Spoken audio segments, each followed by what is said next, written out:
Hello, everyone, and welcome to episode 232 of the Canadian Football Countdown, a proud member of the Canadian Football Podcast Network. Welcome to week 21 in the CFL. The week in football may be meaningless, but this podcast is not. We've got a lot of fun things to talk about. We got a full panel here to do so. We've got myself, Ryan, Adam, Trey here as usual, and we've got a special guest joining us who we'll introduce in a minute or so. But first up, Adam, how are you doing tonight? Well, I'm not doing too bad. It's Rider Nation. We're all done now, so we're all just making ice now and getting ready for the hockey season because we really ain't got nothing else. It's true. It's very true. Yeah. We'll get into all of that. Some big news out of Saskatchewan we're going to talk about here today as well.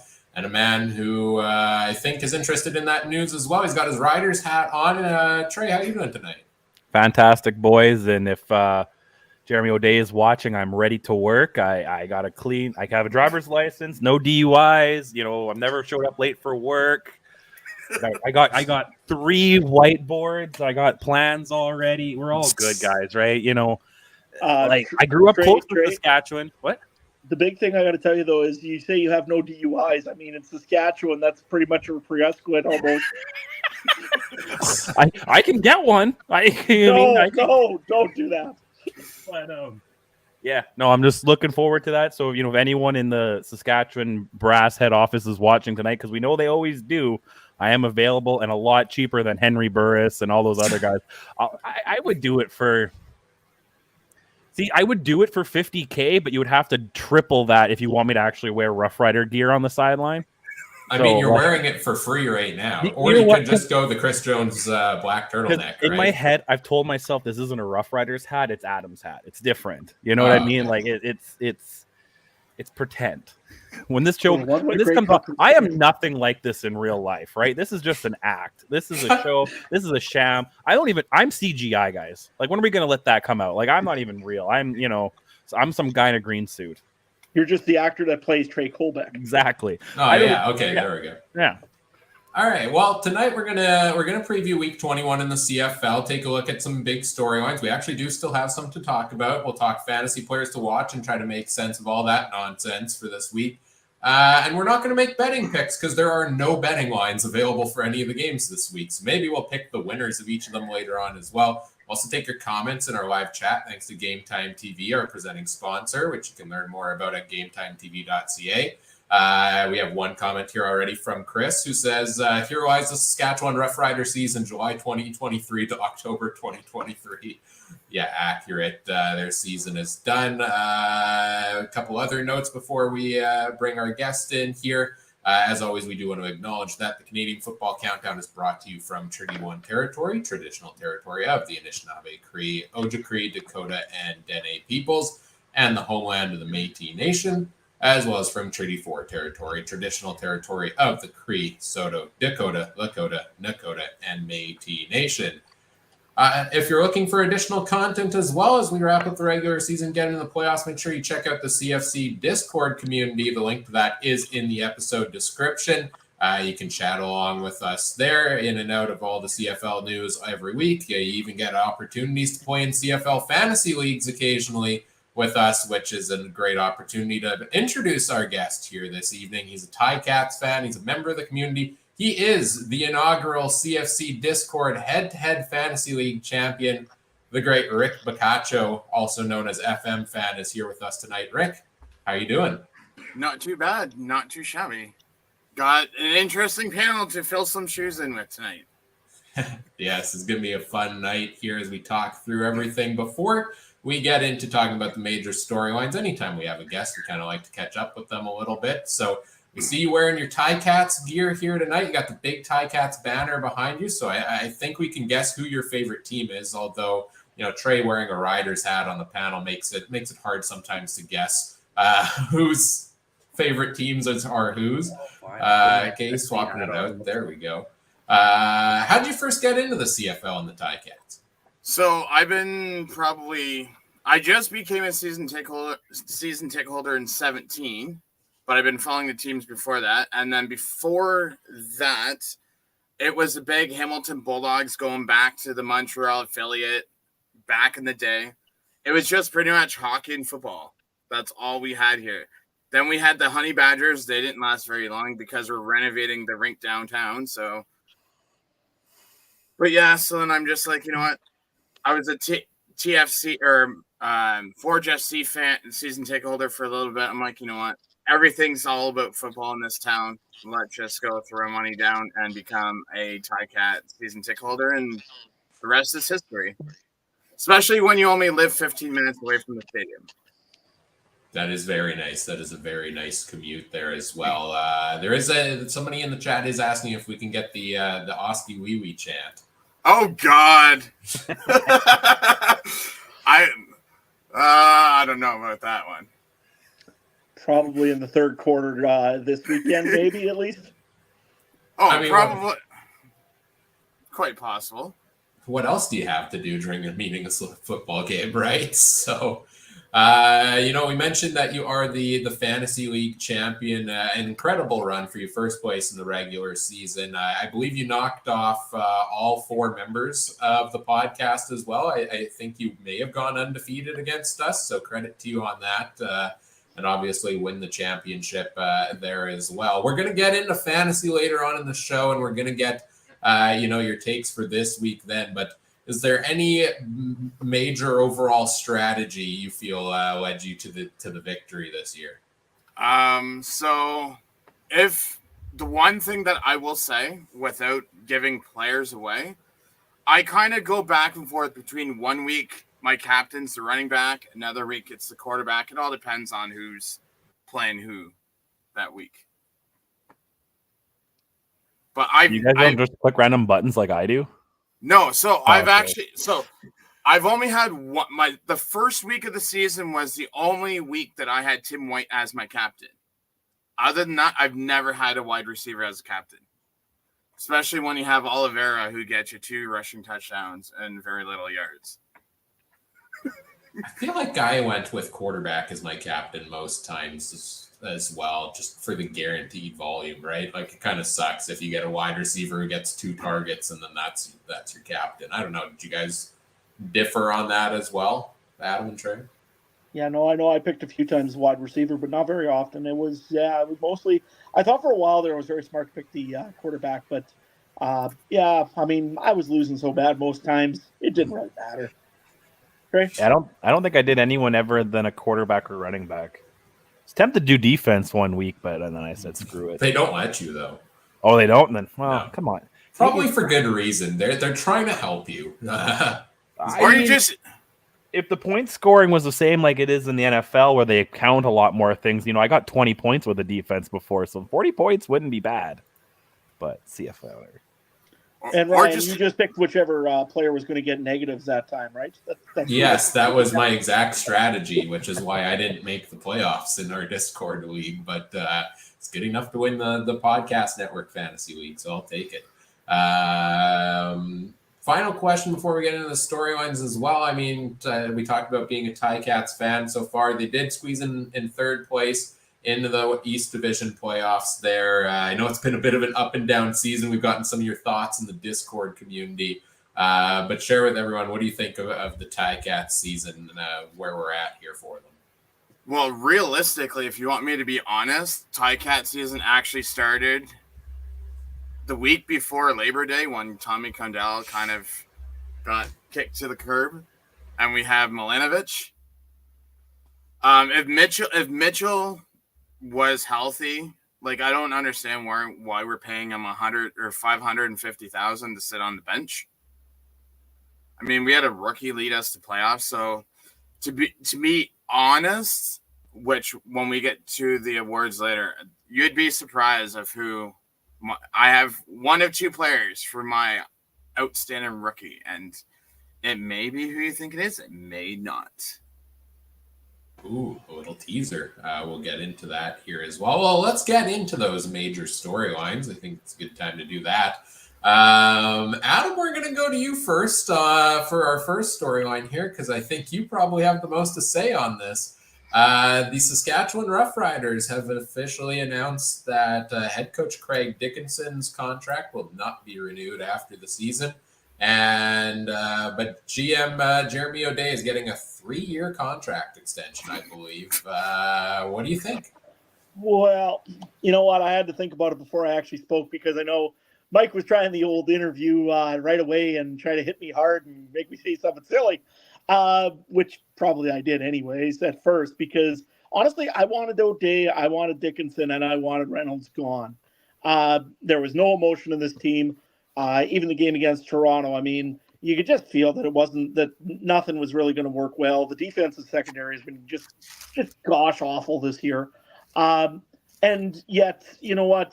After you think about it here, though, you look at guys like Sam Emilus and you look at guys like Sean Bain Jr. and you look at guys even like Keon Schaefer-Baker, and you realize that Jeremy O'Day really has brought in a very good receiving core into the Saskatchewan football team. The signings that he made this year in free agency, Jake Weineke, Jawan Breskison, those guys there are actually just depth players now, really, compared to what we've got going on. So he's done well in the receiving core side of things.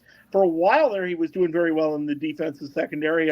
I mean, I think the injuries to Roland Milligan really hurt the Rough Riders there and then put players in positions they weren't really comfortable with. Overall, Jeremy O'Day has done a reasonably decent job in Saskatchewan. Has he done 100% and done exactly what he needs to do? Yeah, sure, he might be still out because, I mean, last year, you know, our biggest issue in Saskatchewan was the offensive line. It's been patched a little bit this year, but it wasn't fixed. It was blown open pretty quickly after a little while. Same thing with the defensive line, which was supposed to be one of our strengths.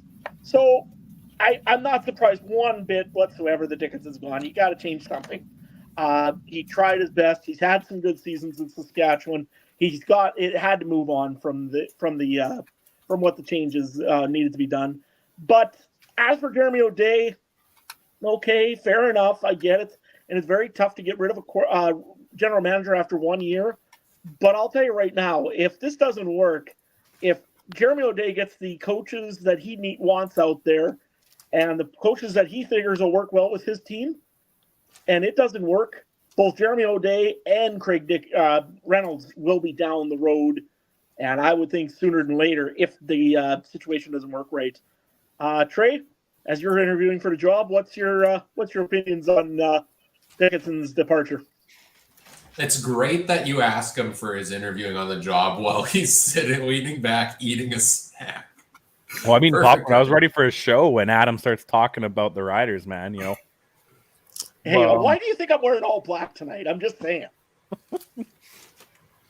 No, I think I was a little surprised that they re-signed the GM. That was the job I really wanted, you know, but you got to start somewhere, I guess. Look at Mike McDaniels. Was he a ball boy for the Denver Broncos? And now he's the head coach of one of the best teams in the NFL. But, yeah, I was kind of surprised with that. I kind of agree with you. I think it needed to be a complete overhaul. But I think this got to be O'Day's last shot, right? You know, so we'll see. And, yeah, whoever does come in there, if it's me or someone else, good luck because you got a lot to fix. But, I mean, plus side the CFL, you can fix the team in a year or two if you have the ability and the general manager with the ability to do it, right? Has O'Day been that? Not lately, so we'll see. See, I disagree a little bit. I think it was the right move to bring O'Day back because I think, Adam, you mentioned some of those names. He's brought in some great talent. He's done a good job of drafting a lot of good Canadian talent lately.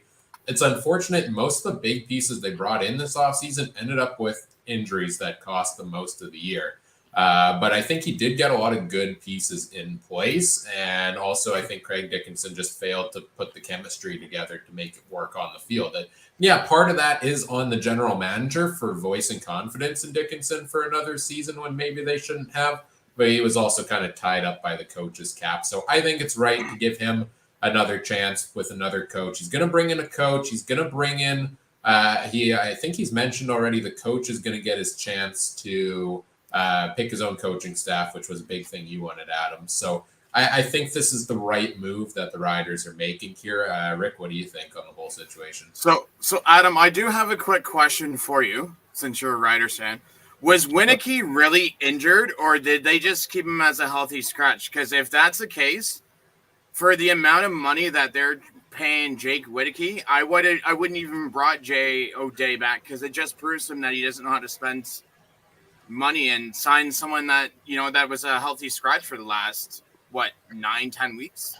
Yeah, so the thing with Jake Weineke, and also probably you also would throw in there Juwan Breskison as well, because I mean they spent good money on him, as well as Darrell Walker. Darrell Walker, they got rid of that contract really quickly. I think they were worried that their young players weren't going to develop this quick yet.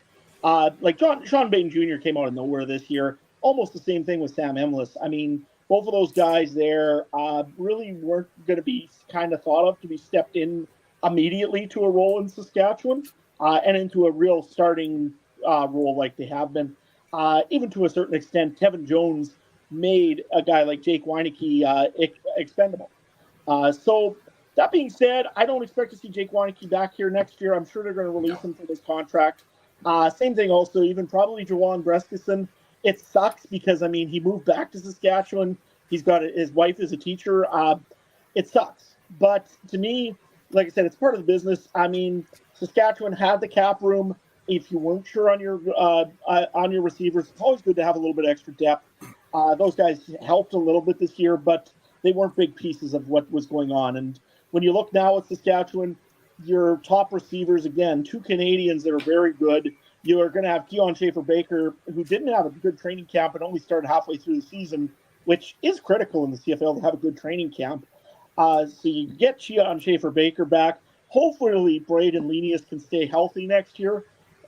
Especially with all the injuries he's had. I mean, what was this one here? Liver laceration or something or rather, I think was the last one. Sounds painful. Whatever it wasn't one that I want to recover from. So, like I said, you're going to get some of those guys back now from injury, as well as also Philip Blake wasn't playing at 100%. You just see it. A few other guys also that were probably banged up by the end of the year. And like, again, I said before, Roland Mulligan Jr., I think he's going to be a great secondary guy, but you got to have him out there.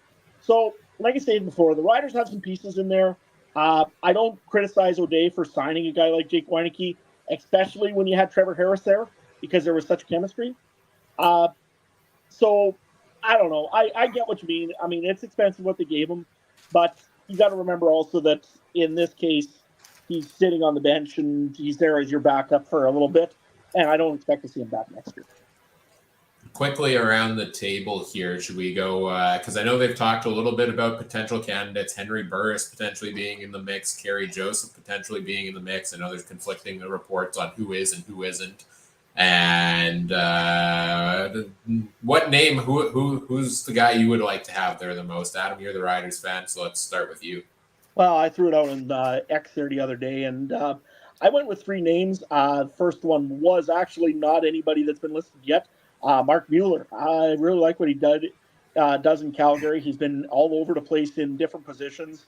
And you got to remember, the part about a head coach is your job is to make sure your offensive, defensive coordinator, and special teams coordinator are doing what they need to do. And you're there to motivate and inspire that team to make sure that they do the best that they can, is what I always think of a head coach. So I didn't go with guys with a lot of experience, but I went with guys that have a lot of heart and a lot of energy in their game.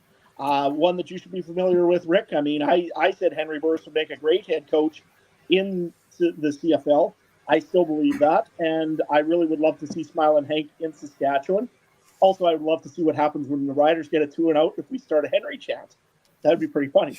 But nevertheless, another one that's been talked about a little bit here is Kerry Joseph.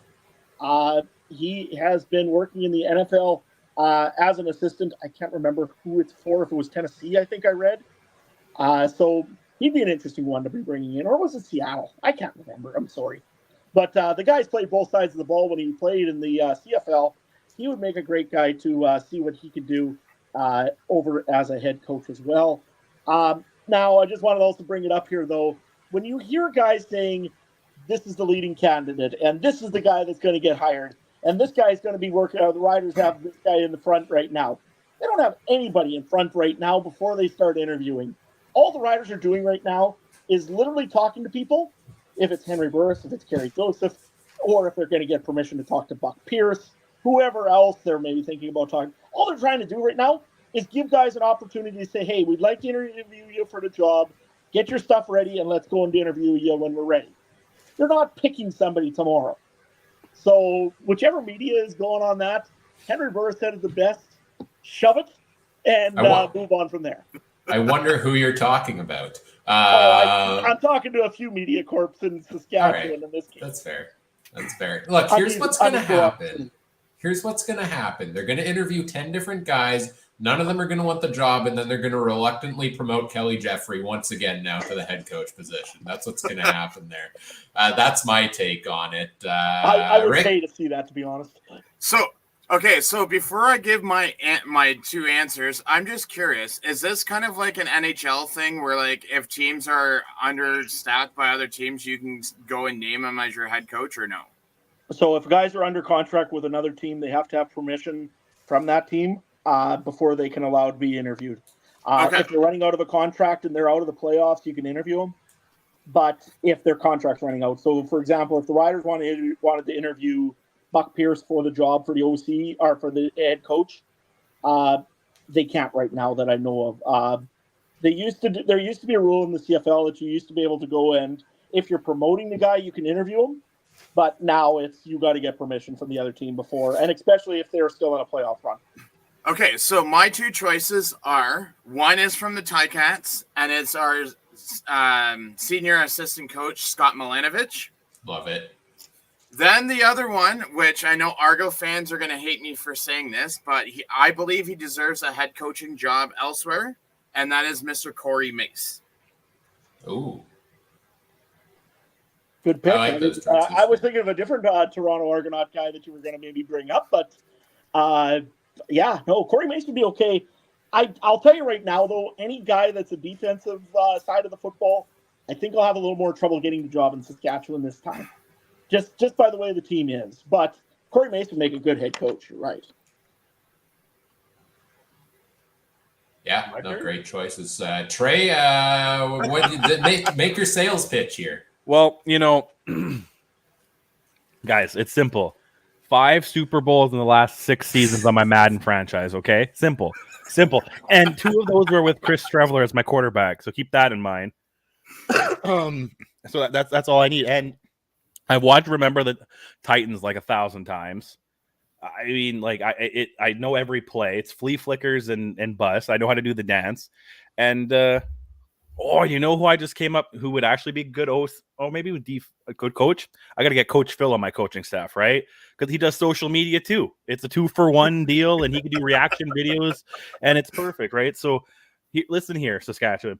If this was a vote, I'm the obvious choice, okay? Like, I don't care who you vote for, provincial election, federal election, doesn't matter. You vote for Coach Trey, I will bring great cups to your city, more than you already have. I'll tell you that. I'll be honest. And the Bar now, how many wins they have this year? 6? 5? 6? Oh, you kidding me? You're telling me I can't get 7 wins just sitting there with a headset on doing nothing? Yeah, okay. All right, my answer is Trey. Right now is in Saskatchewan right now, this is way more important than the provincial election. They don't care about who wins the provincial election. Who gets the head coaching job in Saskatchewan? That's all that matters. That guy's got more power than the premier. And as long as you give me a solid headset budget, because you know I'm going to throw them every play, then I'm fine. I think we got some money left over from Jason Moss, so we should be okay. Trey, one other thing. Now on Madden 24, Nathan Rourke is in the game, so you might as well bring him back to the CFL too. Think about him. I'll take him over Collaros. That's definitely sure. Daniel starts and Rourke is back up or what? My first call would be to Strevy. I'd be like, listen here, kid. You got your NFL money. I need a guy. And then my second choice would probably be Gainer the Gopher. You see him running around. He got stamina if he can run in that suit all day for like 6 hours. He's got stamina. He's got upper body strength.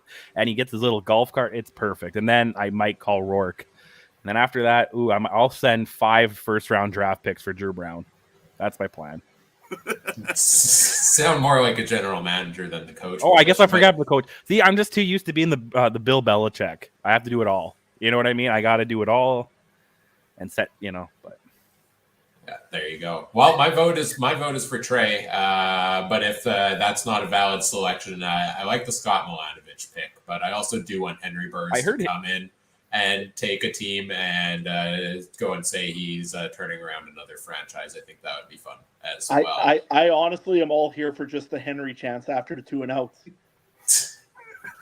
Well, we'll continue, I'm sure, to talk about the ever-evolving Riders head coaching search over the next couple of weeks as we get through the playoffs. But let's get into I'm going to combine our next two topics we have here a little bit. And we're going to get into talking about the team award nominees are out for each of the teams here, which means we kind of have the finalists or the options to choose from for the East and West finalists for each of the league's major awards. So I figured, you know what, we'll go through them all here together. One person can start. I'll designate one person to start, give their East and West pick, and then I feel like there's probably going to be some overlap. So if anybody disagrees, we can talk through those other options as well. But let's start with one that I think is going to be a very interesting race, and that is most outstanding Canadian, because this has been a great year for the Canadians in the CFL. The nominees you've got out west are Matthew Betts, who just set a single season sack record in the CFL amongst Canadians with 18 sacks, beat out Brent Johnson and Jamal Westerman. You got Trey Ford, who only played half a season, but is the Elks nominee for most outstanding Canadian. Cam Judge for the Stamps has really turned it on the last couple of weeks. Sam Emelis, 1,000-yard season for the Riders. Brady Oliveira, he's just shy of 1,500 yards rushing on the season there. So those are your five options out west. Out east, we've got Stavros Katsantonis for the Ticats. We've safety there. Royce Mechie for the Argos, defensive back there. Cleon Lang on the D-line for Ottawa. And Marc-Antoine Dequoy for the Alouettes. So interesting. All the East nominees on the defensive side of the ball. Rick, let's go to you first on this one. Most outstanding Canadian. West and East nominees. What are you thinking here? So I already know who I'm going with my East, as Ryan can already tell by the jersey, and I don't need to mention names, but my East will be Katchatonis. My West leading the running backs is Mr. Brady Oliveira. What does everybody else think? Adam, are you in agreement with both of these? Or? Well, I'm in agreement with Katchatonis. I really did like his season this year. Really helped the Ticats out quite a bit. But I'm going to go actually off the board a little bit on the West. And no, I'm not picking the Rough Rider. I know I'd love to pick Sam Emelis, but I can't. I'm going to go with Matthew Betts, because if BC doesn't get all that sack and all that pressure from Matthew Betts, yes, he had a little bit of a slow middle part of the season. He's turning it on at the right time here for the BC Lions. He got a couple sacks here the last game against the Stampeders. I'm liking it. I think that Matthew Betts should be the most outstanding Canadian over in the West. Although I know he won't be. Trey, who's it going to be? Well, y'all are all wrong. The East one's going to be Chad Kelly. Like, come on. We're talking Canadian. Oh, Canadian? I did not listen to what we said. I'm on the wrong list. Okay. He can drink all the maple syrup he wants. You know what? I'll still give it to Chad Kelly. At this point, he can be an honorary. Ryan, when do you ever figure out I don't listen? Like, you need to put this in print for me, man. Canadian. Oh, crap. I was looking at the wrong list. I don't even know any of these guys. Okay, West, Brady Oliveira. And the East... Come on, Trey. That one-handed interception by Katchatonis, that's got to be a good hard sell for you. I can do that in my sleep, kid. Oh yeah, whatever. I'll take the Hamilton guy since we got the yeah.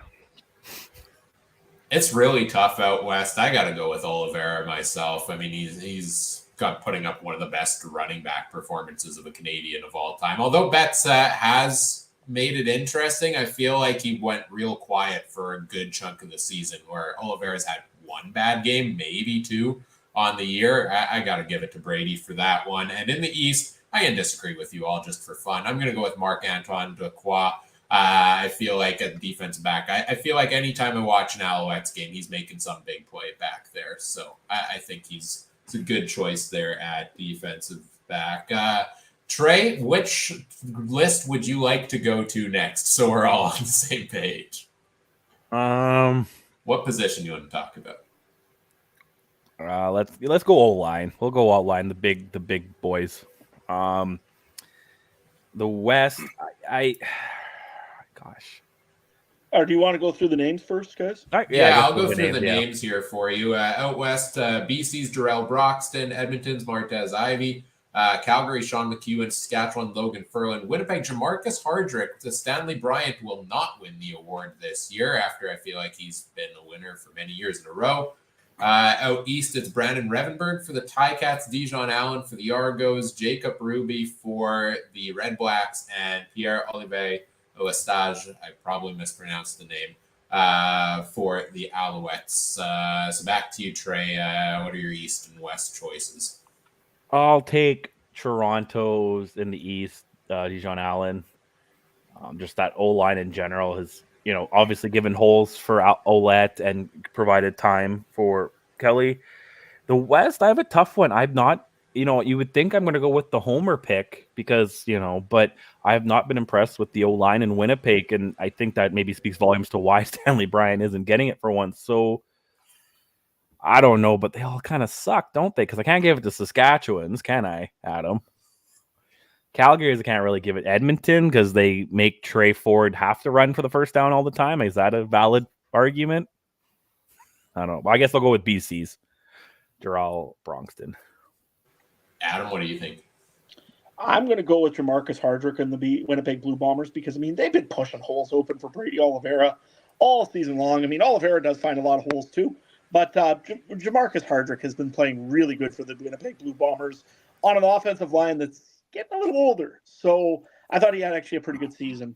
I am going to go with Jacob Ruby from the Toronto Argonauts. Same reasons, kind of, because you look at the two running teams in this league.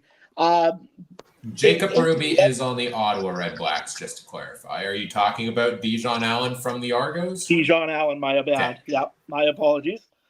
Dijon Allen has also had a really good season. Again, the holes of the running backs are getting through. AJ Olette's having a good game, and I know Allen's a big part of that. So yeah, no, both of them are my picks there. So Hardrick and Allen. What about you, Rick? So I'm gonna go with for my West, it's gonna be Gerald Broxton, only because if you look at BC's numbers, Taquan Mizell was a rookie at I believe he was a 30-year-old rookie, if I'm not mistaken, this year, and he still had 773 rushing yards in 14 games. If you're going to have a no-name person come in once James Butler leaves, you got to give their offensive line some type of credit to have him in 700. My other one, I'm going back to I'm not going to do this for all the picks, but considering that Brandon Revenberg has, in 6 years, he's only missed 3 games in all of 6 years. And let me tell you, offensive line is not easy, as some of us can see. So I will use it on Brandon Revenberg. Yeah, that's fair, especially when, the other members of that offensive line seem like they're injured all the time. So it's impressive to last that long. For me, I think I'm agreeing here with Trey and Adam, and I'm going with Dijon Allen for the Argos. The Argos have allowed 17 sacks on the season through 17 games. I believe Calgary last year only let up 17, which seemed crazy. Next best in the CFL is Calgary and Winnipeg with 32. They've given up 15 less sacks. Their best offensive line in the league. You got to go with their nominee, in my opinion. And I mentioned Calgary and Winnipeg are next best in the league. I got to go with Winnipeg for exactly the running holes mentioned that somebody had there. That, Calgary hasn't gotten the run game going very well. Winnipeg has. And the big offensive line is a big part of that. So I will give it to Jamarcus Hardrick there out west as well. Adam, what category do you want to go to here next? Why don't we do the Rookie of the Year? I think that would be a pretty good one. All right, let's go to Rookie of the Year here. Some tough choices, I feel like, for some of these teams here. BC, it's Ryder Varga. Edmonton, Kai Gray. Calgary, Clark Barnes, who I feel like has been injured most of the season. Saskatchewan, it's Adam Korsak, punter. I believe Korsak's the punter. Correct, Adam? Same thing, punter Jamison Sheehan for the Winnipeg Blue Bombers. Out east, I think it's more of a heavyweight matchup. Taylor Powell for the Ticats, Quantez Stiggers for the Argos, Dustin Crum for the Red Blacks, and Reggie Stubblefield for the Alouettes. Adam, you chose the topic, so what are you thinking? Well, for the East nominee, I think I've got to go with Taylor Powell. He went and he got his team back into the playoff conversation and ended up getting him into a playoff spot. So giving him that home team opportunity to be in the big game this year in Hamilton. So give me Taylor Powell on the west side. I got to pick Adam Korsak. The guy there was just nonstop booting them for the Saskatchewan Roughriders this year. And I mean, considering he probably had to do it like, what, 1 million times every game because we couldn't get the ball moving. I honestly thought that he had a heck of a leg on him.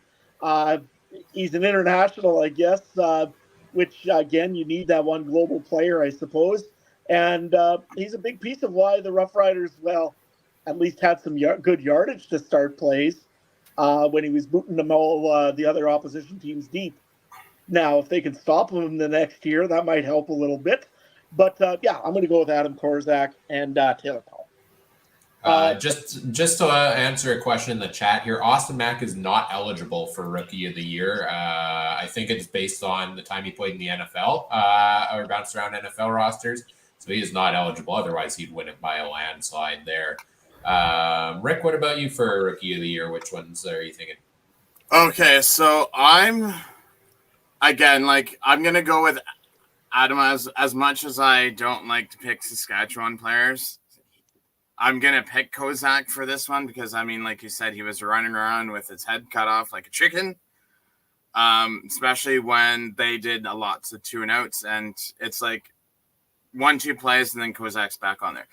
My East. So I'm down to 2 players, and I'm down to Powell and Stigger. So basically, when Peters went down, Stigger stepped in.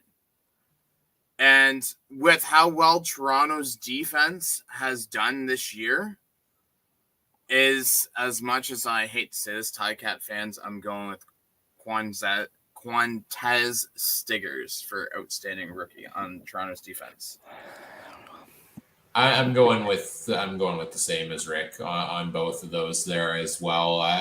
Stiggers was my favorite choice out of them all. I think he's really stepped up in that defensive backfield for the Argos, and out west, I really have a tough time picking one over the other. And I think Korsak's done a good job of punting there. And as fun as it is watching Jamison Sheehan and his Aussie punting style, I'll give it to Korsak. Trey, any other names you got here? Yeah, see, because I have a problem with something Adam kind of said about pushing him into the playoffs. Does pushing him into the playoffs, like, what's the difference between outstanding and valuable, right? Like, there's this argument in every sport. What's the difference between, what's the criteria? So I'm going to go, I think Dustin Crum is more outstanding than Taylor Powell. If I had an expansion team, if I was the Atlantic Schooners right now and those guys were available, I think I would lean towards Dustin Crum, and that kind of makes me lean that way for outstanding anyway. The West, like 2 kickers, that's all we can do. Like, that's the best the West has for rookies right now. We'll just sweep it and we'll all go with the Saskatchewan kicker. That's my favorite thing to see is Saskatchewan punting. So I do have a quick question. I would like to know who picked K. Gray. I thought Trey Ford would be a better rookie. I don't think he's a rookie since he started 2 games last season. Oh, Yeah. Okay, fair enough. Yeah, it was tough pickings for a lot of these teams this year. I feel like we had a lot more veteran teams. Like normally, like we have some big names, Rookie of the Year, clear runaways. I feel like maybe due to injuries this year as well, we didn't get those quite as much, or they're just all stacked up on the same team. Like I feel like Montreal was basically all rookies at receiver and probably had a number of options they could have gone with there, but Stubblefield played pretty good also. Let's go to defensive player. I think we've got defensive player, special teams player, and outstanding player left to go. Let's go to the defensive side of the ball here next. The aforementioned Matthew Betts is the Lions nominee. That makes sense. Jake Seresna for the Elks. Micah Awe for the Stampeders. The Riders pick Larry Dean and Willie Jefferson for the Bombers.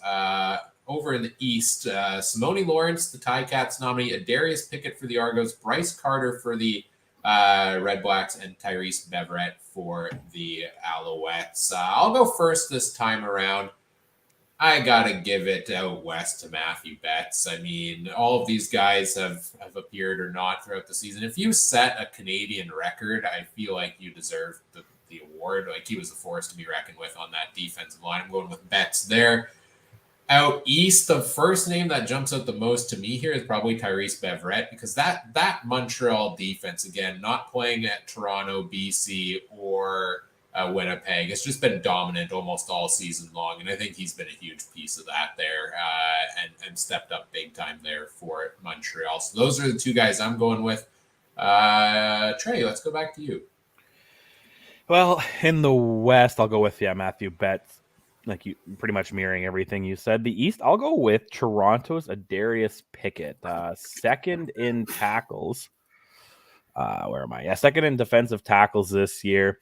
I just like everything that that Toronto defense has done. Adam, what about you, man?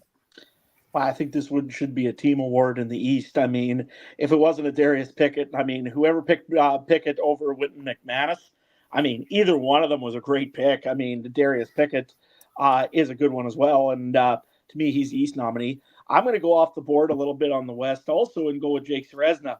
Outstanding player is the one that seems to get the pressure on for the Edmonton Elks. I know that Matthew Betts had the big award for most sacks in a season for a Canadian, but my thing is this. Jake Seresna is on a one-man team that just doesn't have much help otherwise, and Seresna gets cutting open. I think he's more outstanding. Give me Seresna. Very fair, very fair. Rick, what about you to round it out? So if we're not going to go based on sacks alone, I'm going to go and Trey's land of the field. And no, I'm not going with Pickett.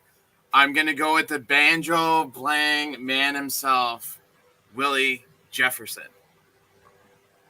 Because, I mean, if it wasn't for him and Jeffcoat, Winnipeg, I don't think their defensive line is as powerful as it can be with the two-headed monster. In the East, I'm going to go with Adarius Pickett because, like you guys said, Toronto's defense is just too strong this year. I mean, once playoffs come, whoever wins becomes the hot team is going to win it all. But up to the playoffs, it's going to be Pickett. Can I pick a bone? I have a problem. I don't think Willie Jefferson should have got the nod for the Blue Bombers.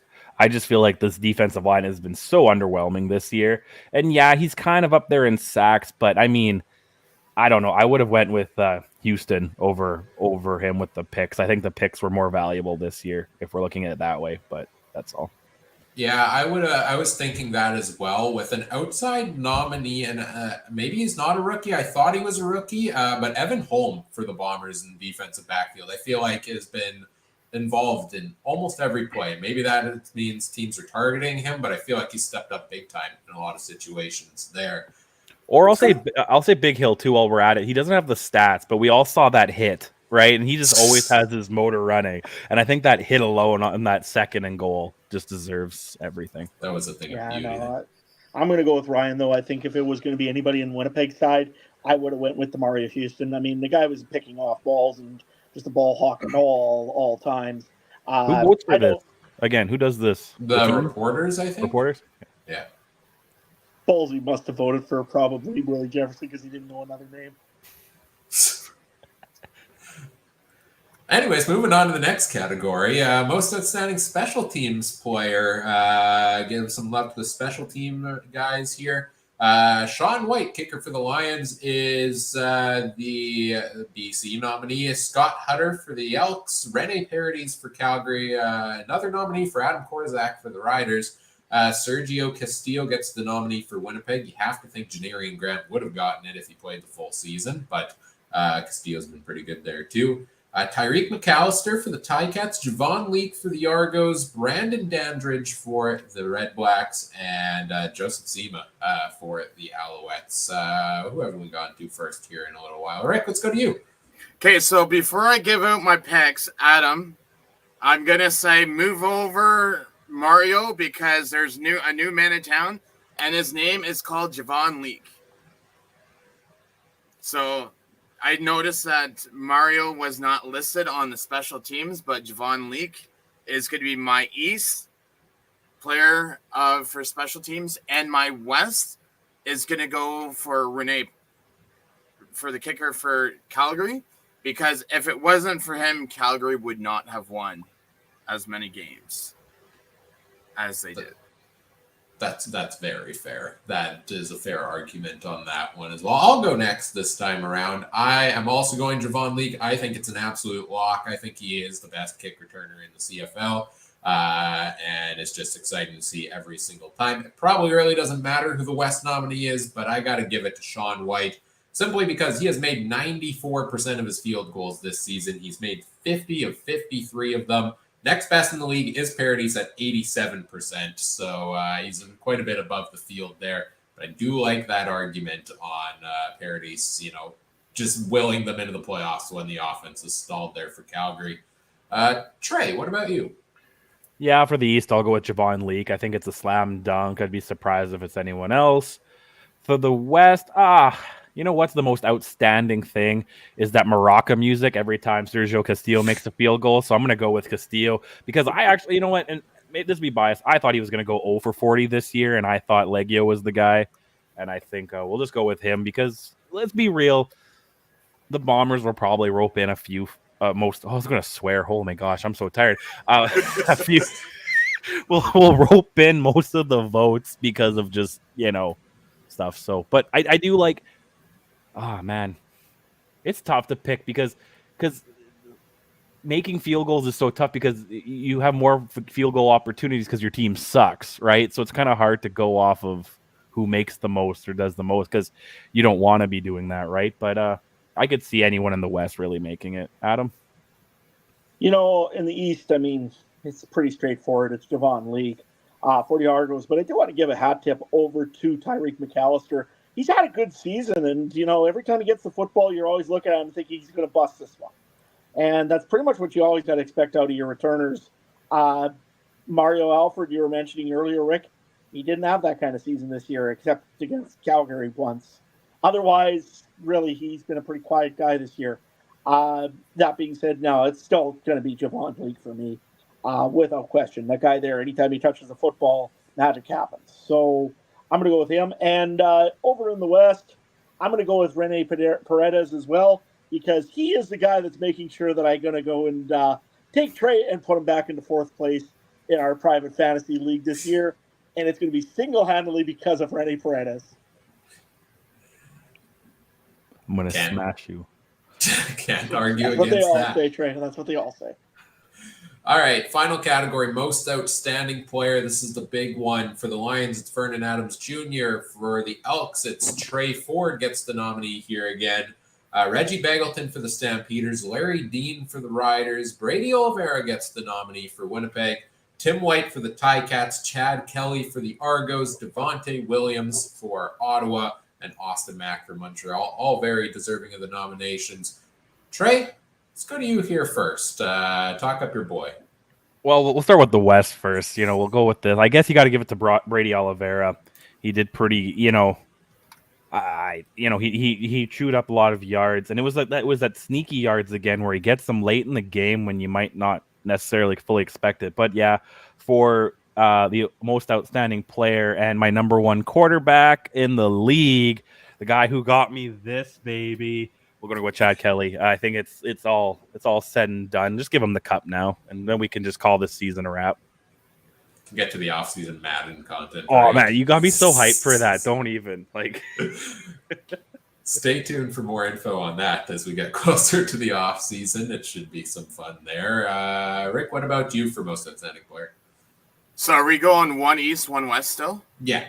Okay. I mean, I was originally going to go Because, I mean, I don't want to choose Chad Kelly because, I mean, he's only, to me, it's Chad Kelly's first real season. Like, he hasn't been that dominant player. To me, anyways, because, I mean, anyone can have one good season and then come sophomore season, he just flatlines. But this is this year's award. Hold on, I'm getting there. Is this not the same argument with Rourke? No, so my hometown award is going to go to Tim White because now this is his second 1,200-yard season in 2 years. He is going to finish first in receiving yards in the CFL. No, I get that. It's the 2023 award. So we can't do that. But yeah, that's fine. You're the guest. We'll let you get away with it. And then, as much as I hate to say this, Trey, I'm gonna go with Vernon Adams. Only because he almost has 500. Did the BC even play this week or no? No, they're done. Oh, I was gonna say because he could have had the chance of getting 5,000 passing yards this season. I mean, besides those last week's horrible game and then his 6 interception game in Toronto that I was at.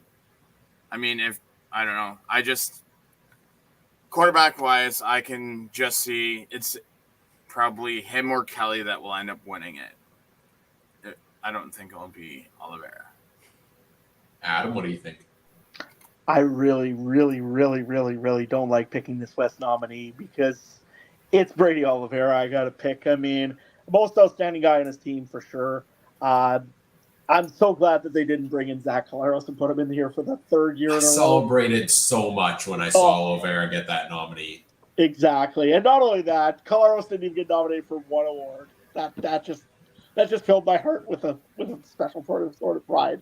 Anyways, no, Brady Oliveira's done all that the Winnipeg Blue Bombers have asked of him and then some. He's been pretty much single-handedly running that team, not just in the fourth quarter anymore. In the first, the second, the third, and the fourth quarter, Oliveira can light it up. He's proven to himself that he's an elite running back in this league. So, yeah, it's got to be Brady Oliveira on this one here. I am looking at Chad Kelly's numbers aren't as impressive as they should be. He had a great team around him. He's got all-star receivers. He's got an all-star running back in AJ Ouellette. And, if he doesn't work out, I got a guy named Andrew Harris. I mean, the team around Toronto is so stacked that it makes Chad Kelly look very, very good. We've seen this in the last few weeks. Cameron Dukes has been pretty good as well. But that being said, he's on the best team with the best record, with the best stats right now. So I'm going to probably have to go with Chad Kelly, as much as it pains me to. But also, again, another hat tip probably to Tim White. 1,200 yards, pretty good season. Before I give my pick here, we got to address this. We had a wardrobe change mid-podcast here from Rick. What's going on here? Because we go for our 4th in 5 years of the league in CPL championships this weekend against Calgary. Ooh. Against who? Sorry? Calgary. Calgary. Oh, Calgary. Okay. Well, they call it Cavalry. Yeah. But they're out of Calgary. So we go, the league's only been open since 17-18, and we go for our 4th championship this weekend in Hamilton. Hey, you've only won that many in how long of the CFL history, Adam? Can't remember, but Calgary. Anyways, how big is Forge FC out in Hamilton? Like, is it really, like, do they pack the crowds in pretty good? Or so we get probably about 10,000, between 7,000 and 10,000 fans. Okay. So nice. Player side, they don't have fans sitting on the player side when you're at Tim Hortons Field. They're all on the other side. Oh, okay. It is a vibe at Valor FC. Like, it's a good vibe. They weren't that good this year, but it's a very good vibe. Don't worry, Saskatchewan will get a team one day. Well, actually, that's funny because you were supposed to, because it shut down my racetrack there, and then they said they're not coming anymore. So guess what? But the Start mowing racetrack's the still field, not Adam. opening. So it's Get the field ready, Adam. You can host them on the farm. I'll go get the build Kentucky it, they will bluegrass. come. Huh? Yeah, I'll go get the exactly. Kentucky bluegrass. Perfect. Just to round out the MOP debate here, I'm going with Brady Oliveira out west. Like I said, so happy he got the nomination there, and I think he is the MOP.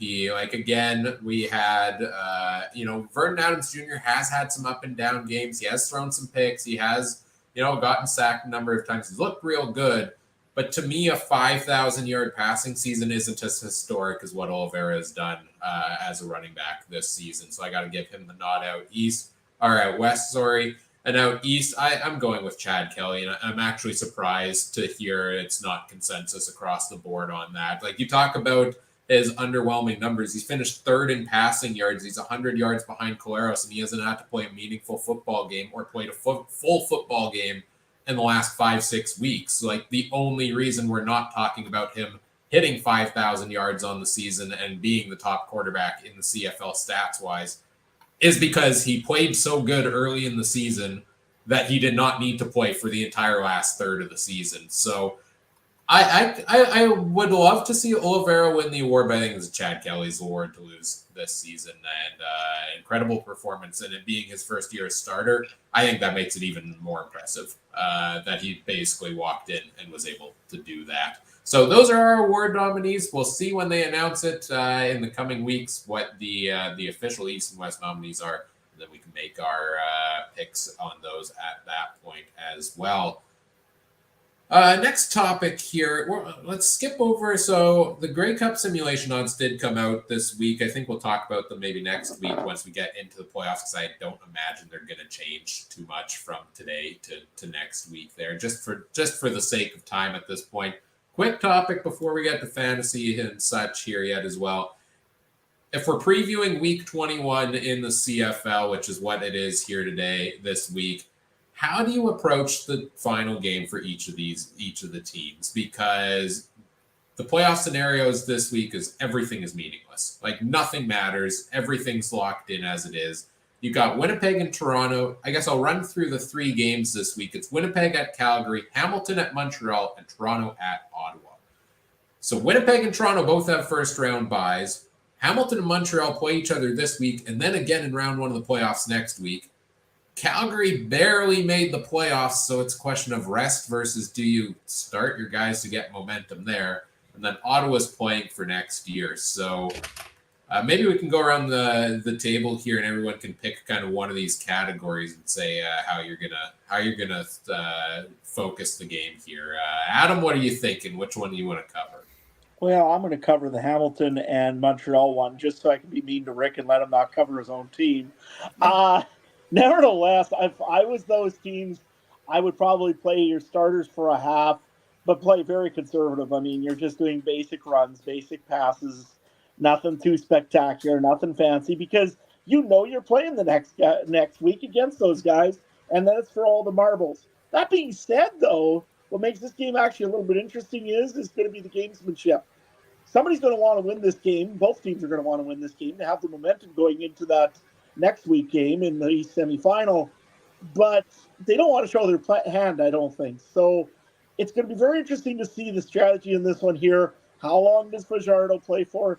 How long or who even plays for the Hamilton Tiger Cats, whether it be Powell or Loxley or Schultz or Buck or Bo Levi, and how much do you use your starters? I don't think you use them much if I was doing this, but you use them enough to try to win the game, essentially. Trey, which game do you want to try out? Oh gosh. Fine, I'll take Winnipeg Calgary on the Friday night. If I'm Winnipeg, it better be 3 straight hours of Drew Brown. That's all. You know what I mean? It better be him and Augustine and whoever else backups they want to do. And you know what? I would be such a mastermind. I'd almost want Calgary to just beat the living piss out of me, so then maybe they put up a little fight against BC and, tucker them out a little bit before they have to come back here. But other than that, I think that game is – I could see it being 3-0 or I could see it being 50-0. Like, I have no idea. But I think it's more Calgary needs to like kind of do what Hamilton Montreal is doing, figure out something for next week. And I mean, if you have to try it out against a team that isn't the one you're playing, Winnipeg would be the closest team you could try to practice on compared to BC, right? If you can do some damage to Winnipeg's defense and offense, even if it is maybe split time, that should give you some confidence, right? And Winnipeg, don't show any film and don't risk. I swear to God, if Collaros is out there, man, like I don't understand why he even played as late as he did last week, right? So, but she'll probably play him. He hasn't practiced this week due to non-football related, or non-injury related. So I'm going to assume he's probably not going to play much, if anything, there for Winnipeg.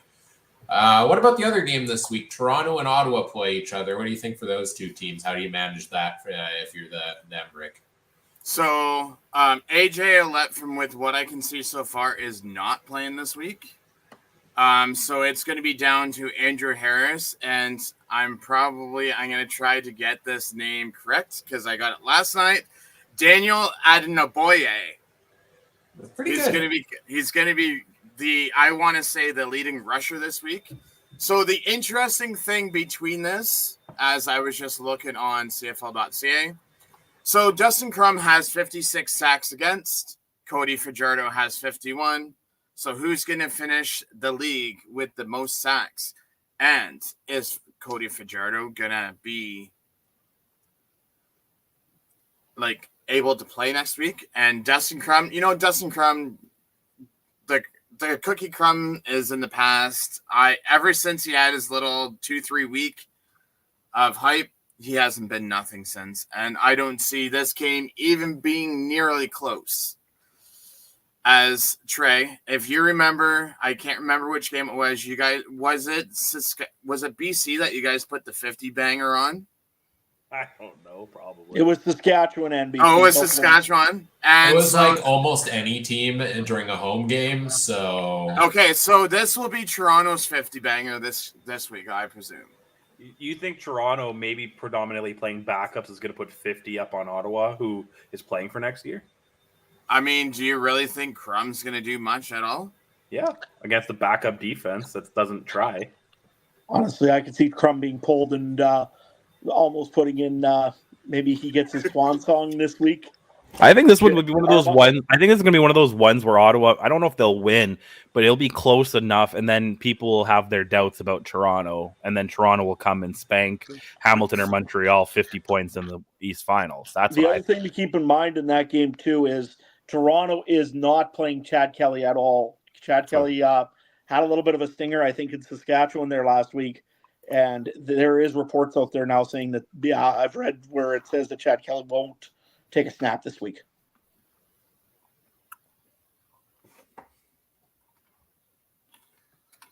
Good stuff. Oh, yeah, we can do we'll talk about the Grey Cup simulations right now. Let me just pull those up if we have them handy. You have them handy, Adam? I don't, because my phone. I'm just running off my phone today. Do you got it? I do. I never look at these because I think it's the biggest BS ever. Yep. And whatever mathematician makes 200,000 a year sending these in, congratulations for you for the scam of the year.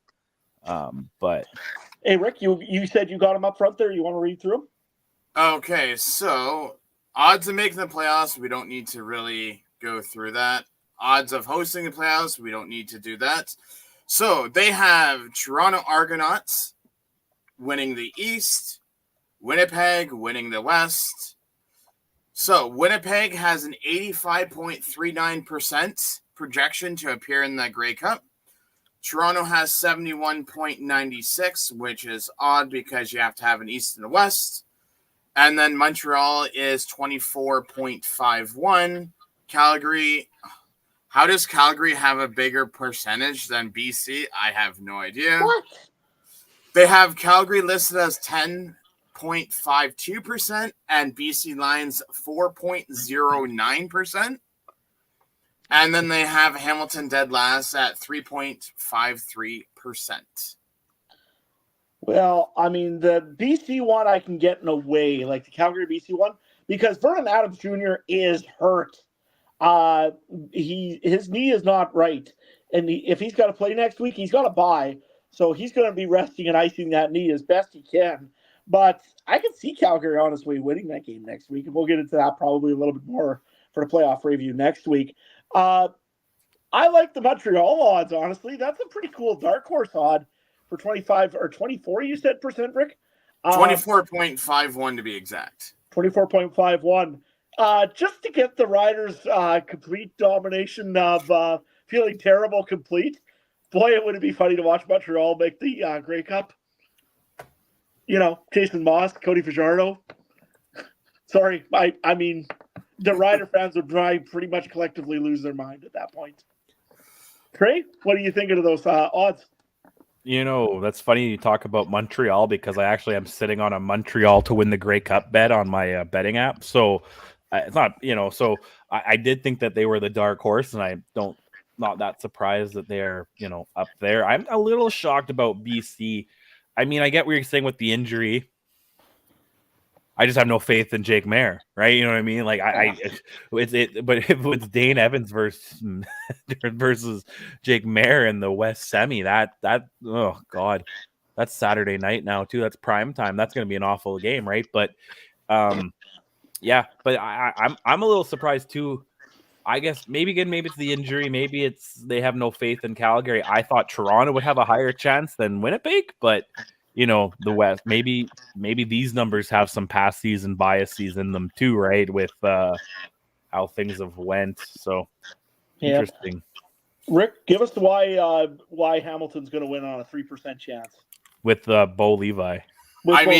Actually, to be honest with you, I think they're going to do the same thing that they've been doing the last 2 weeks and splitting the quarterback duties half and half, because then it's like, okay, well, are they going to play the full game? Are they going to only play half game?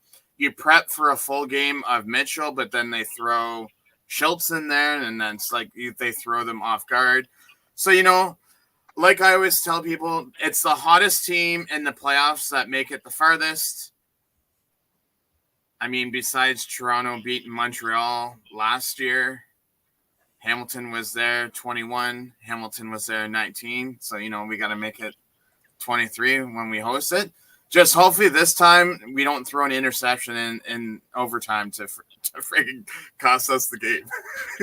Well, either that or you guys get a holding call when you're running one back for a touchdown. That doesn't help. Well, yeah, that too. Or, you get Henry Burris in your backfield and then go play in Saskatchewan. That also never helps really much either. Anyways. Okay. So here's the question. To win the Grey Cup, who do you think's the top team with 55.08%? It's either going to be Winnipeg or it's going to be Toronto. I have it pulled up, Adam, so you answer it. Yeah, I never looked at it. So give me the Winnipeg Blue Bombers. Why not? I think they probably have the better odds right at the moment. Because you know what? If they manage to battle their way out of the West, probably they got the better shot. Am I right?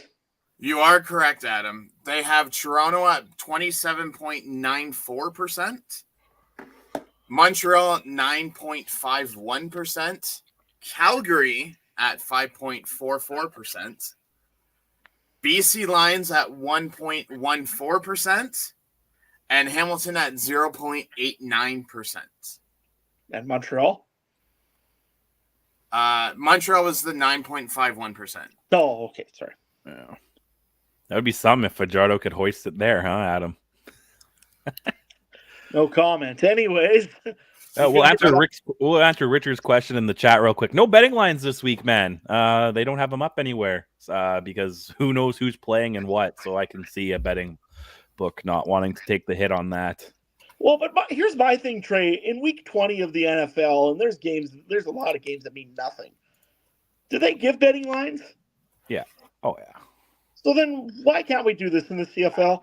I think it's just the unpredictability of the league, right? Like, I mean, the NFL, you could at least have hours of tape on the third string quarterback, where maybe up in the CFL, they're like, they have no idea what's going to happen with the third string quarterback playing the second line. You know what I mean? I see what you're saying, but I think it's just the vast discrepancy in, in having a fair product, right? Okay. I don't know.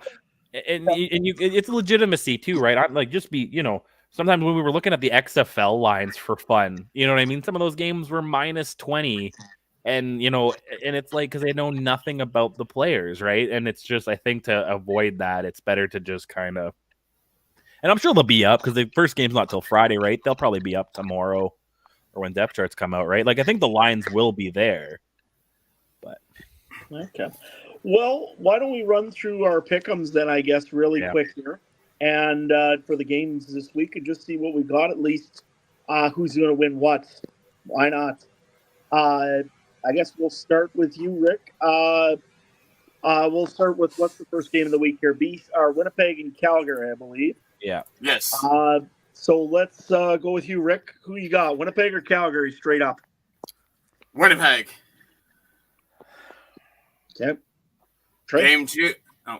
Nope. Nope. Yeah, no. Oh, go ahead. Keep going. I was going to say game 2, I got to go with my hometown Ticats. And then game 3, I'm going with Toronto. Trey, what do you got? Yeah, I'll go with Calgary, because I feel like over the last few seasons we've actually had a couple late games with them that haven't mattered much, and they seem to take away with it. Hamilton, Montreal. I'll go with Hamilton. I think that they'll get a crazy win here and like kind of do some craziness, make Montreal sweat a little bit going into the playoffs. And then the last one, I'm going to go with Ottawa. Screw it. I'll go with Ottawa. Because it doesn't matter. My boy Chad Kelly's not going to get the L on his record, right? So it's all good. Ryan? Yeah, sorry, I had to step out for a bit. My house alarm was randomly going off. I apologize about that. I won't do it next time, man. I don't know what was going on with that. I think it's fine. Hopefully it's fine. Really hope it's fine. Yeah, we don't hear from Ryan tomorrow, man. He just Well, we had a good run. Winnipeg at Calgary. Yeah, I'm going to go with the Bombers, I think. Am I? No, I'm going to give it to Calgary. I feel like Calgary's got a little bit more motivation there late in the season just to get on a roll to go into BC for next week. I think Hamilton at Montreal is going to be the most vanilla football game we've seen this year, where neither team is going to try too hard. Winnipeg game is also in Calgary, and the Bombers suck on the road, which is why it's good they locked up first. Hamilton at Montreal, give it to the home team there for the Alouettes as well. The Horns are going to be annoying, and that's my leading factor. I also think Montreal's got some pretty good depth. They might even get Greg Ellingson and Reggie White back in the lineup for the first time this season, first or second time this season, even if their usual guys sit. And Toronto and Ottawa, I'm going to go with the Argos. It doesn't matter who they're playing. They put 30-plus points on the board, regardless of which guys are on the field. Richard in the chat there, Ryan says that it's probably your cat, but I'll disagree with him. I think it's Willie Jefferson waiting outside your house. Sasquatch did pick him as the defensive nominee for the West. That might be more terrifying than a burglar. Anyways, I'll go with the. I'm going to go with the Calgary Stampeders again. Like you said, they're just playing harder. It seems like Winnipeg really. Again, I know they're playing for the fans, but that's for it. And then I don't know, this game here against Montreal and Hamilton. I think whoever doesn't have quite the more boring offense will win. It's because both teams are going to pretty much play absolutely nothing but vanilla, as Trey likes to see it. I think probably it's going to be Hamilton. Let's go with them. Why not? Because I think Montreal is going to win the week after, unfortunately. And then I'm going to go with the Toronto Argonauts. I think they're still deeper, even as a second-string team, versus the Ottawa Red Blacks. It'll be close, but it's going to be the Argos. Go with that. I don't know. All right, let's get into fantasy players to watch around at the show. The hardest week of CFL fantasy, and we're doing this on Wednesday when there are no depth charts available. So, and even then, I don't know how reliable depth charts are going to be this week. So it's only fitting we bring in a fantasy champion in Rick to help us try to sort through what is going to be this week in fantasy. Let's start with the quarterbacks here. when you look at the landscape of the quarterbacks, like of the typical starters for the teams, I feel like Dustin Crum's really the only one that's probably going to play the full game out of them all. But the problem is he hasn't been playing that great lately. I think he's only got 1 touchdown in his last 3 games or something like that, and just 16 rushing yards a game's not too high on that. Of the backups that might play most of the, if not all of the game, you got guys like Drew Brown, Matt Schiltz, Caleb Evans, Cameron Dukes. Those are all intriguing. Don't really know what Calgary's going to do with Jake Mayer and Tommy Stevens. Rick, what are you looking at for quarterbacks this week? So I'm actually on my roster that means nothing since I've already won the league. I am going with Drew Brown from Winnipeg. I just think, like, if anyone's going to get points, I mean, our game against Montreal, I mean, Schultz could get you points. Mitchell could get you points. That's a toss-up. But, I mean, with Claris not playing, Drew Brown just seems like the safer pick. Yeah, when I compare Drew Brown and Cameron Dukes very similarly, right? These top tier teams that are going to be starting their backups most likely, and I could go either way on both of them. I think Brown's the better passer, but Dukes runs the ball when Brown doesn't really. I don't think Brown has any rushing yards in the games he's played this year, outside of maybe a couple 1-yard plunges. So for that reason, I might lean Dukes playing against the Red Blacks myself over them out of those two. But the only other ones I'd consider, Matt Schiltz, if he plays the full game. Like, I don't think you should play Bo in the final game of the season if you're planning on playing him in the playoffs. Like, he's going to get injured. I guarantee it. If Bo plays in this game, Bo is getting injured before the playoffs. And then they might win the first round of the playoffs if that happens. So I think if Schultz plays a full game, he's looked good. He's averaged 17.5 points in his last 3 games despite splitting time with Bo. So even if he does, it could still be a worthwhile pick there. And Caleb Evans has that big rushing upside. He started 2 games this year and put up 115 yards rushing and 3 touchdowns in those games. So I'm personally undecided on my quarterback so far among all these options. I'll wait for the depth charts and stuff, but I think those are your options to consider. Trey, what about you at quarterback? What's your preference? Oh, man.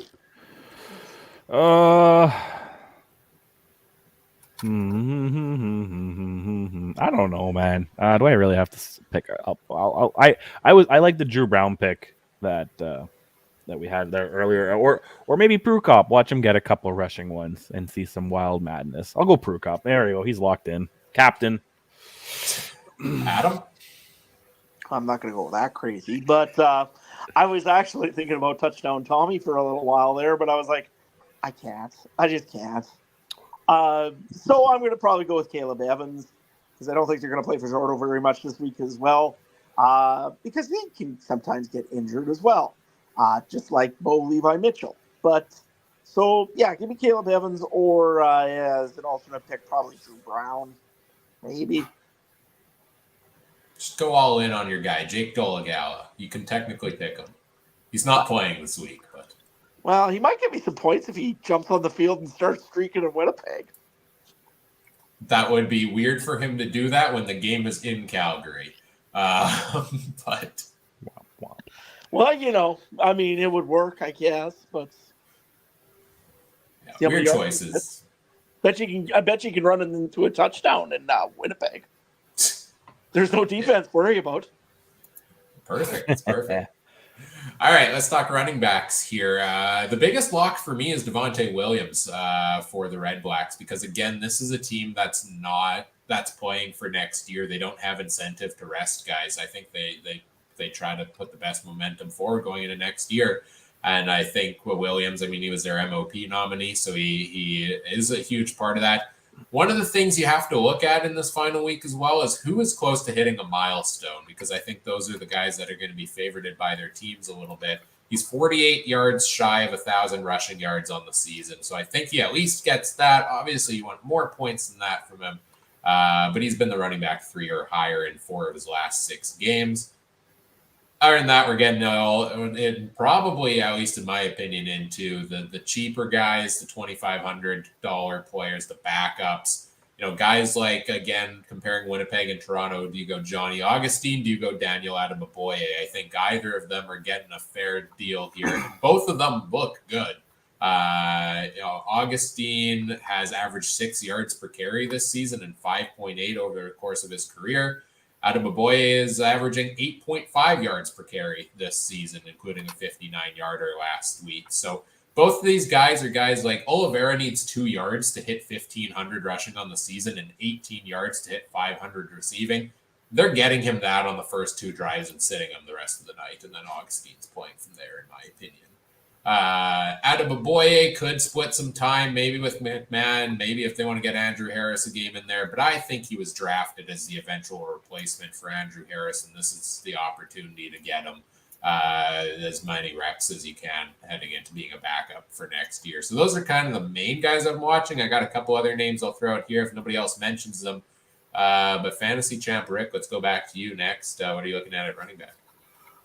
So I'm going to throw a name out there that is kind of a value pick. Depending on if James Butler does play the full game. Sean Thomas Ellington is injured this week, so I am going to throw out, as soon as I pull up the correct pronunciation, Tyon Fleet Davis. He is just activated today. He is going to be probably the second running back at 5.4K. But then again, like Ryan says, who knows by the time depth charts come out if he actually does play or they're just using him for special teams.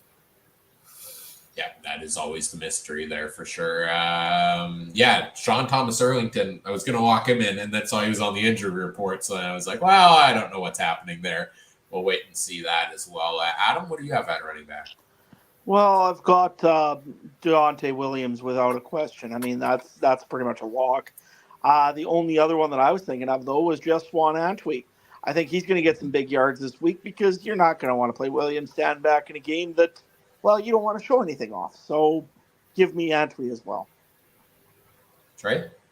Everyone's been said. I was thinking Antwi. I had that thought earlier today as well, and I like what you guys said. Or I'm thinking about Augustine too, if depending on the Oliveira playing time.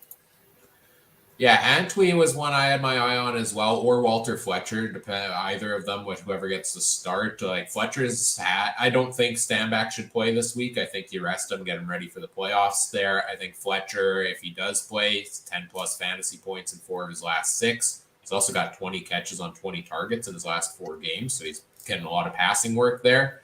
But I think he's going to split some time with Antwi. The other name I'll throw out is, I believe he's Adams' number 2 running back in the CFL heading into this season. The guy who's not even a running back at all. It's the great Greg McCrae that's for some reason listed there in fantasy. Dalton Schoen's not playing. Nick Dembski's not playing. How much does Kenny Lawler play? Greg McCrae is going to get a starting job at wide receiver, and he's probably going to rotate for some rushing plays in this week as well. And he's 3,700 and listed as a running back. So that's pretty... I feel like it's a bit of a potential fantasy cheat code for this week at the running back position. Right, Ryan, just before we go to running back, Rich did mention in the chat, what about Logan for Calgary? Yeah, Calgary, I want to see that depth chart as well. Like, I'm thinking prep for the playoffs there also. Like, is Kadeem Carey? He hasn't had great games so far. So then, is he going to... are they going to want to get him going before the playoffs? Logan, you could put in there, but do you want to save him for returns and rest him up because he missed a lot of time due to injury? You got Dedrick Mills, who's been a healthy scratch the last couple of weeks. He could play also. So I think it's just going to depend what that depth chart looks like, and I think it's probably still going to be an even split for a team that doesn't run the ball a whole ton. I'm just thinking Logan, though. I mean, you've got probably Tommy Lee Lewis as well for a returner. So true. Yeah. Maybe you might want to put Logan in there and see if he can return again. That way you got some options. Oh, and he can return pretty well. He has been doing that. All right, wide receivers. Here's the toughest bunch to go through for this week. Again, I look at guys who have big milestones they're searching for, and this is a lofty one, but Justin Hardy at $8,000 is 110 yards shy of 1,000 on the season. He's the left slot back against the Argos. It's my favorite position to pick because they give up 14.9 points per game. And in his last two games against Toronto, he's put up 14.8 and 19.2. So I'm banking on Ottawa's playing for next year. They're going to start their starters. They're going to throw the ball to Justin Hardy a lot and try to get him that 110 yards is my top pick at wide receiver. Let's just go around the circle until and everybody can throw a name out until we've got a fair group of names here. So Rick, what's your top wide receiver? So one of your wide receivers. So I have two. I have one, my top receiver, and I have a value pick. So my top receiver is going to be Tim White, even though you're paying $13K. For now 8 weeks straight, he's had 15 plus fantasy points, with 1 week in between that period with less than 15 points. My value pick, I'm going to say Keandre Smith for 6.5 points. Between weeks 12 to 19, at least 7-point average. Except for when we played Winnipeg, he had 2.4. Yeah, a good couple of Ticats names there.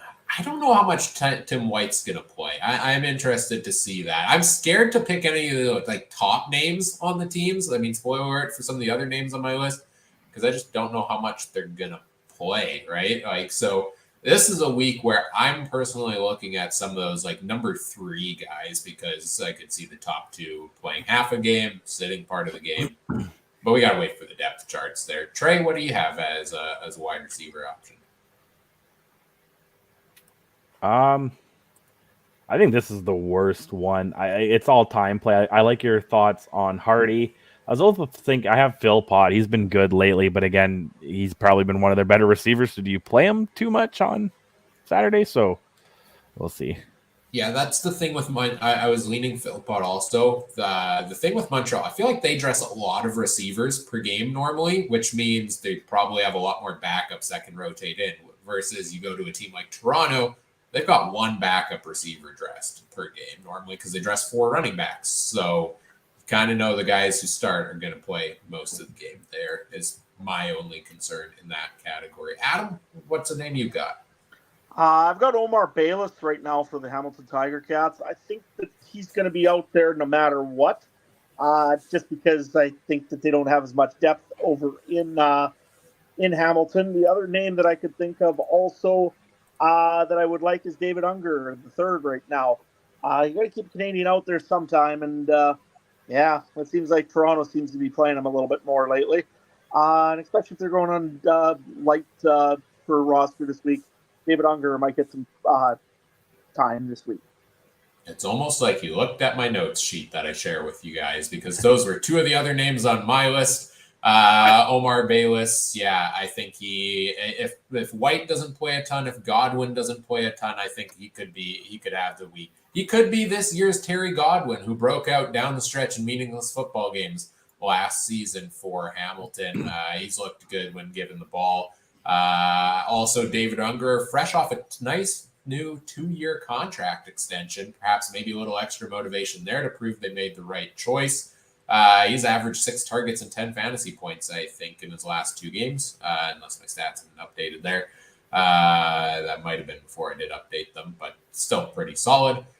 The other name I'll throw out here is Rashid Bailey of the Winnipeg Blue Bombers. He's had 2 or 3 targets only in most of his games this year and has been a disappointment, especially if you spent $12,000 on him when he was that price. But if the starters are resting, and we know Schoen and we know Dembski both are, I expect him to play the full game and probably have a pretty prominent role in that offense. And he needs 73 yards to hit 500 on the season. It's not quite the 1,000-yard milestone, but it is still a milestone. So I think Rashid Bailey is an interesting choice there.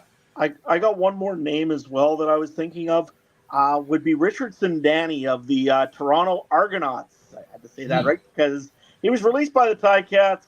Argos picked him up. I think they want to evaluate him more than anything. And what better time than in garbage time? So it could be maybe a bigger pick. Hard to say. And then the other one was from Winnipeg, Brendan O'Leary Orange. Usually he comes in when there's really nothing else to do. So he's going to be in there full time this week, I'm sure. Might not be a bad pickup for your chart as well. The other two, I was going to say, go off you, Adam. The other two Argos that you could possibly look at is Devarius Daniels, even though he's up there in 11.5. The other one who's kind of been like a ghost the last couple of weeks that he's either leading or he's second is Coxie for Toronto at 9.0. It's going to be one of those two that's going to be receiving unless you have some third, fourth stringer out of nowhere leading and receiving yards this week. Yeah, for the arc. Or sorry, I think we're going to the same thing here, Adam. Yeah. So you go for it. Yeah, Richard over in the chat goes and says maybe Carlton Agadowski, but I believe he's injured for the season. I think that was more of a signing for the future for the Argonauts. I don't think he's injured anymore, actually. He was just on the practice roster and claimed off of there. So he could get in for the game this week for Toronto there. And I think Cam Phillips is also back practicing. So their depth chart could be a little more interesting at receiver this week. But I like the way you're leaning. If you're going to pick a top player on a team that doesn't dress a bunch of backups because they're probably going to play the most of the game there. Yeah, that was a name I was looking at. Also, in Montreal, again, I don't love just how many receivers they dress. And especially if they've got guys maybe coming back from injury, they want to get a rep in before the playoffs. But you'd have to think guys maybe like Tyler Snead or Cole Speaker, two of the more depth receivers that have been very good this year for Montreal at times. Those could be names to watch for this week as well. Once that depth chart comes out, I may try to put one of those guys in there at receiver. So it's a whole lot of guessing for week 21. It's really what this is. I mean, really, it's what we're doing all season long also. When we talk about wide receivers and fantasy in general. So let's round it out with defenses.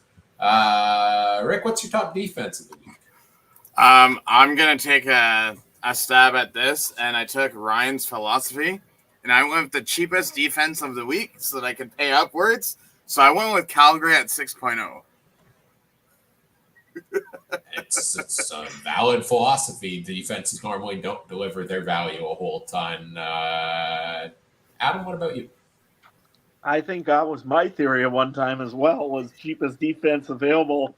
If it's Calgary this week, I'll take Calgary. If it's Saskatchewan this week, I'll take Saskatchewan. Honestly, the defense don't matter.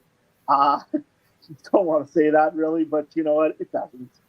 Usually you get burned on it. Maybe, who knows? You pick the cheapest defense and they get a negative points. It might have been better to pick a defense that doesn't even play this week. So, you know what? I'm going to take Saskatchewan's defense. That is next level strategy I have not thought about. I'm playing 3D checkers here while everybody else is playing I'm playing 3D chess while everybody else is playing checkers now. That statement is not valid after you fumbled it like that. Hey, I'm just like the Riders' defense. Fair enough. Trey, what about you? Who's your defense this week? Oh boy, I went with the Ottawa Red Blacks just because, again, I think they're going to be playing a bunch of scrubs, and something will happen.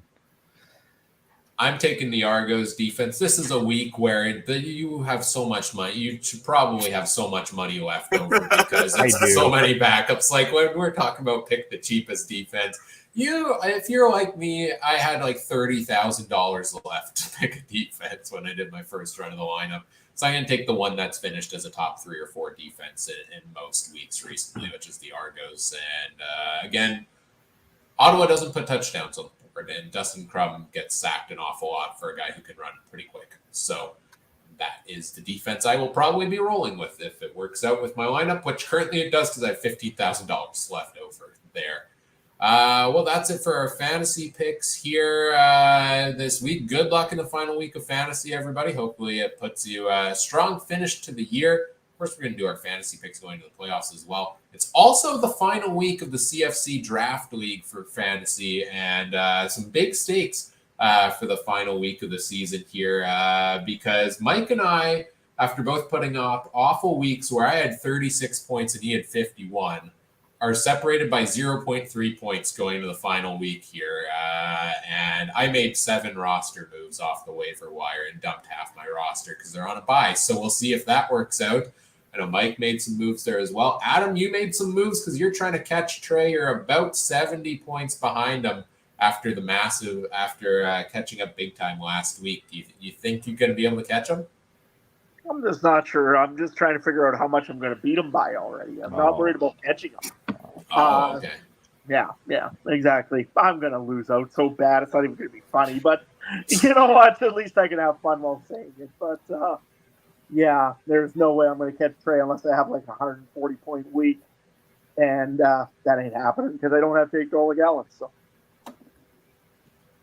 Mike beat me by 15 points last week, despite 2 of his wide receivers not playing and getting zeros. That's how bad my week was. My top player was the Argos defense with 8 points. So does that mean you have to redraft? I basically did this week. Trey, what do you think? You think you're going to hold on to third place here? Or you think Adam's going to catch you? I mean, you got better, Adam, but then you're continuing this poor effort in NFL fantasy, man. We got to have some fantasy classes for you or something, man. Poor effort. Top score, but you're 2-5. So yeah, you gotta do something, man. Well, when I got guys like Rick beating me all the time, I just can't help it. Hey, all I have to do is pass Mike, and then I could win another one. All you needed to do was keep Christian McCaffrey off the field. You couldn't do it, could you? Don't win another one. I'm still working on your prize for the first one. Hey, I mean, I got to find someone to replace Pitts because he doesn't get me anything. Yeah, that's fair. Hit the waiver wire. Lots of names available out there on that. All right. I think we're about ready to get into wrapping things up here. Let me put the old slide up on the screen. I think I can do that here. There we go. That works. Well, this has been a lot of fun tonight, having Rick join us here. So first of all, thank you for joining us and making time for us tonight. I know it's late for you. You're out in the Eastern time zone, so it's after midnight. It's basically the next morning. Gonna go make some breakfast and head off to work after this, or I gotta go get some sleep because I gotta go meet a Cat to sign a jersey in the morning. One thing that I will mention, if it's okay with you, Ryan. Sure. If people want to go see some of our interviews with Cat players, we've had Faithfield, Castillo, Addison this year. Go over on YouTube to CFL Central. Me and Carter have interviewed several players this year, and we're looking to interview a few more. Right on. Yes, I was meaning to give you a chance to shout that out as well. So make sure you check that out. Lots of great CFL content everywhere, including that. Richard in chat's asking if this is your prize for winning the fantasy league. That's part of the prize, getting to be here, or maybe it's a punishment. I don't know. Let us know in your post-show review feedback form if that doesn't exist. But this would be a punishment. He's got the Riders hat on now. There we go. Come on, not another one. I gotta bring Phil back. This is ridiculous. or I'll jump on the Trey Ford bandwagon. There we go. It's just an endless cycle of hats. No, this isn't the full prize. I'm working on something else. A commemorative prize of some kind. Full hats. Maybe it'll be another hat. Maybe I'll help you finish your hat collection. We'll see. So thanks for joining us. Of course, make sure you check out his content as well. Where can people find you on social media, Rick, if they're looking to see more? Awesome? They will be able to, let me just pull it up here because I don't really have it opened at this very moment. So I am on Twitter. You can get me at FMFan9, or you can follow CFL Central on Twitter, and me and Carter will answer any questions that anyone does have. Wonderful. As for the rest of us, we'll be back again next week, same time, same place, with our playoff preview show. We've made it through 21 weeks of the regular season. Next week's the start of the extra fun here with the playoffs. We're going to make our we'll go through the round 1 matchups, talk through those in depth a little bit. We'll make our full playoff predictions as well. And we'll see how much they've changed from the preseason also. If you want to see more from us in between, follow us on social media at CF Countdown Pod. I'm at Cooper Trooper 42. Those are both on Twitter. Give Mike a follow as well at Mike Garrell. I know he's hoping to be back come playoff time. Get in on stuff a little more then. He's been very busy there. Also, on Facebook, it's facebook.com/CF Countdown Pod. What about you two? Let's start with you, Trey. What are you doing these days, and where can people find you? Man, I have just played a massive amount of the Spider-Man video games over the last week, and I have had no life. I replayed the first one, and I'm halfway done Miles Morales, and I haven't even got the second one yet. So it's gonna be that's all I've done. I don't even know why my boss still hires me, man. Like honestly, I don't. I just have played Spider-Man so much, and yeah. But you can find me on the X at Trey Harnessling. Sometimes I post some football, UFC, or horse racing stuff on there, and yeah, that's about it. Don't add me on Facebook. I don't go on Facebook. Trey, I did have a quick question for you. Mm-hmm. If you get the job in Saskatchewan, who's all your staff that you're going to be hiring? Oh yeah, Ryan's my my special teams coordinator. Fake punts every play. Fake punts or punter. We got to get a punter that can throw, and then maybe Caleros could be my punter. That'll be the good trade. But then I don't know. I have an idea that Mike would be this super evil genius on offense. A little bit, little bit of Lapo, little bit of this, little bit of that, and he'll actually create something wild. Can you put everyone in motion? And then I'll take care of defense. And the one and only farmer in Saskatchewan, well, he's going to be in charge of field maintenance. He's got to keep that green, that turf rider green all year. I want you to know what the spray painting, the logos, everything, man. Yep. Nope. I'll take that job with pride. I mean, I could probably find enough 3400 lying around. And exactly. If I get angry, just get some diesel and light it up. I mean, anyway. Now that I've gone full Unabomber, anyways, I'll say, yeah, you can find me at Adam Stewart 1. Usually I'm not that crazy, but you know what? Yeah, farm stuff. We've got our hockey season starting pretty soon. We're getting ice made right now, so if you want to watch me play with my hose, you probably go to Adam Stewart 1 and probably see that. So, Ryan, what about you? This OnlyFans content. You've done it a few times, man. You keep throwing that out there. We're not going to your OnlyFans account. They're children watching, man. Children. Yeah. We'll just move on. Oh, that's it. We're done. We're kicked off now, man. Thanks, Adam. It was a good run, guys. Look, I mean, a special teams coordinator, here's the ultimate game plan, really, and it's going to be a cost savings one, right? Trey and I have talked this through. I made sure to talk it through with the head coach. Nothing but flea flickers and wildcat formation. That's it. Oh, no, Mike's in charge of that. So defense, I'm selling the farm every play. Just the safety stands back and everyone else. If you don't touch the court, if you're there late, just hit him because he's going to get whatever. Just hit him. Special teams wise, we're going never to sell the farm, man. That's true. Only the ant farm. Special teams wise, we're going for 2-point converts every time. We can save money. We don't need a kicker. I used to play goalie in soccer, so I have experience almost punting. I'll step in if needed, just to give us some cap savings there. And you know what? I know I'm not the offensive coordinator, but I'm thinking it's kind of special teams.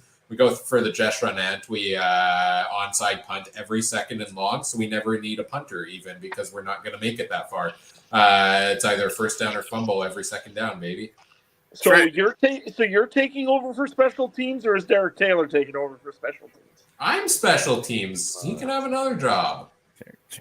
Wow. Trey, I will mention one more thing. Please allow your team to wear name tags, because if you guys have Andre Pruitt reffing your games, he never knows what team he's calling penalties on.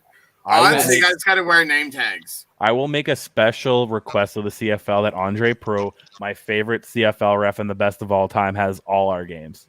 And also all of our players are numbered 33. Yeah, they're all 33. 33, boys. He's a proud Frenchman. I love when Pruitt. I was so excited on Saturday. I was so excited. He should be in the NFL, guys, and they would really not understand a word he says. I got to get his autograph before he retires. Yeah. Legitimately the best ref in the CFL. If we could have one ref to come on this show, Yeah, it has to be him. Oh, yes. Let's make it happen. All right. Yeah, we'll be back again for our playoff preview next week. If you want more content in between, check out the Discord community as well. You can chat with us. You can chat with Rick in the Discord community also. Maybe if you have any CFL fantasy questions, direct it to him this week because he's the champ, as we talked about. Kudos again on the championship run, by the way. Whatever podcast platform you're listening on, yeah, there you go. We appreciate if you do all the fun things such as like, comment, subscribe, rate, review, share the show with your friends. Help us grow the show. We appreciate that. Thanks, Rick, for joining us. On behalf of Rick, Trey, Adam, I'm Ryan saying thank you for listening. Take care. Have a good one. Bye.